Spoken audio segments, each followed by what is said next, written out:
Hey, boys and girls. It's time for Uncle Jay Explains the News. Now here's the guy who helps little minds understand big news stories, Uncle Jay. Hi, boys and girls. Now, before we start, you should know that the results of the Oscars are happening too late for this episode. Uncle Jay can't explain this year's winners. Although, even after it's all over, it's still unexplainable. For instance, in 1976, this movie was nominated for Best Picture, but it didn't win. Same for this movie. And this movie. Because you know what won Best Picture that year? This movie. And so Uncle Jay's news word for this week has nothing whatever to do with the Oscars. This week's word is Hollywood. Yeah, it's kind of like the sign.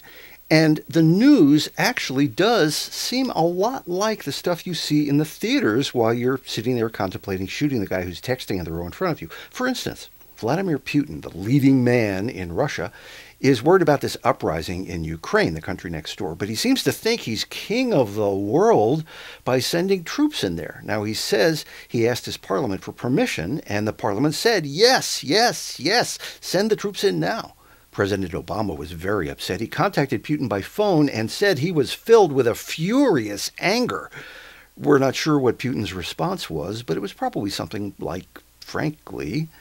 Meanwhile, here in America, from Wall Street to Dallas to Nebraska and beyond, lawmakers in several states were upset about the effects of same-sex marriage, and they said, we're not going to take this anymore.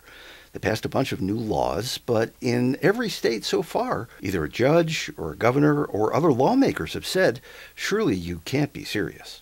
Well, maybe you still don't think that much of Hollywood could be part of the news, but think again.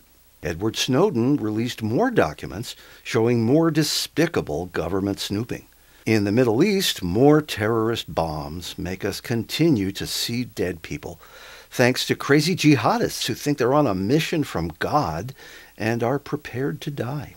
Back here in America, there are parts of the country that are frozen once again, except for the parts where nobody is singing in the rain because there's way too much after way too little. It is hard to overstate the gravity of these events. And so once again, Uncle Jay is sorry that this episode missed the Oscars and had nothing whatever to do with.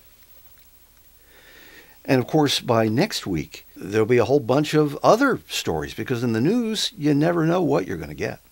Don't forget, you can see more and send your questions at UncleJayExplains.com. I'll be back next Monday with another edition of Uncle Jay Explains the News. And remember, a great kid is great news.